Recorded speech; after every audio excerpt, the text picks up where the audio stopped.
Hi ladies, Amanda from the Queen of Lean, and today I'm going to take you through how to effectively do a trap bar deadlift. Now, this type of deadlift is an awesome variation if you're quite new to the deadlift or if you've had lower back injuries in the past.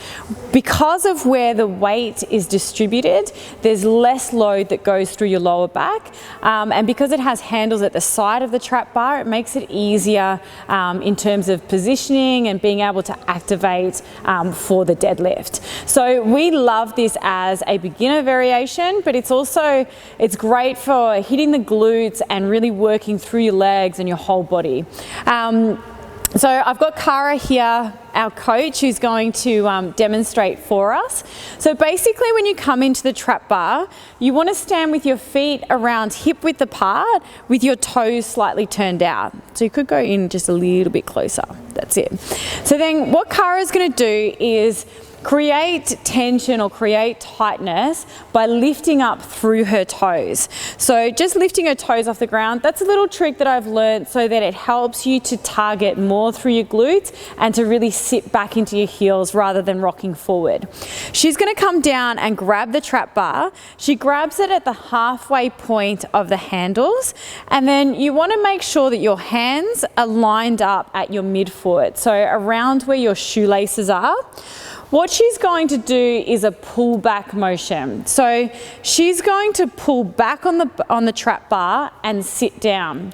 So she's using the weight of the trap bar to help her sit down lower. This part is something that people do struggle to get at first, and as you can see, it's actually quite a lot of work to hold this position. So an analogy that I like to use, you can just relax for a second. An analogy that I like to use is if you are holding on to a heavier pole and you counterbalance your weight, that's like what you're doing here in the trap bar. So if we go back down into that position, grab on, she pulls back, so her hips would tilt down, her shoulders will go directly over her hands, and I'll show you this from a side view in a sec. And then what she's going to do is just push the floor away and stand up, squeezing her glutes and keeping her upper back tight. When she comes down into this, she's going to pull the trap bar behind her a little bit, sit right back, keeping her weight in her heels, and then push the floor away and stand up tight.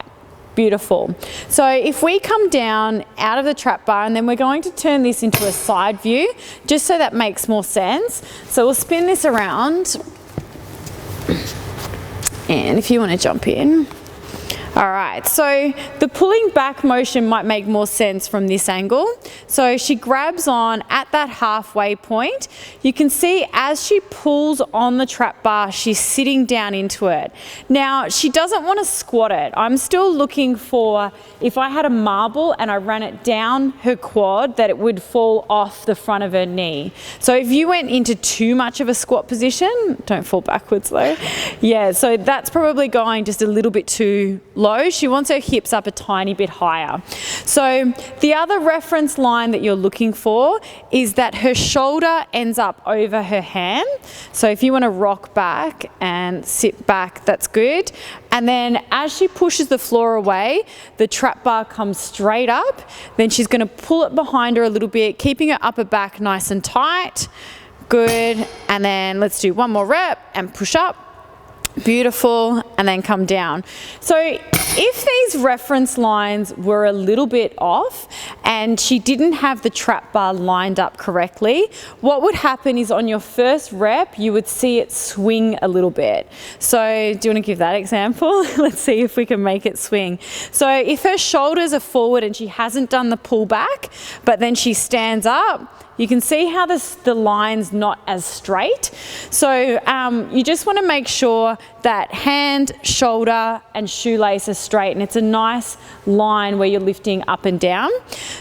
So if we bring the trap bar down, one other thing to note is you want to brace through your abs. Just relax for a sec, because this might take a while. So before you lift, and when you're lifting particular weights, you want to make sure that you're engaging through your abs and you're using a brace.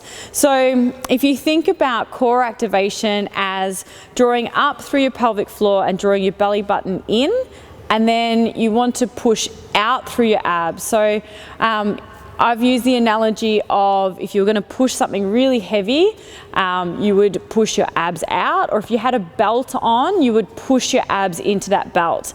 So the position that she would do that in is right at the bottom. So if we demonstrate that, so the order that you would do it is toes up, grab nice and tight, pull back. She's going to take a deep breath in, brace through her abs and lift. She's going to hold her breath, keep that brace on, and then come down tight, tight, tight.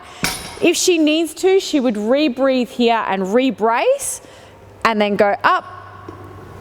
Good, keep it tight, and then come down. Beautiful, and just rest. Awesome. So this, as I said, is an amazing exercise for really targeting through your glutes. It's a great variation on the deadlift. It's one of my favorite variations. And you know, I hope you found this video really, really helpful and really informative, and we'll see you very soon.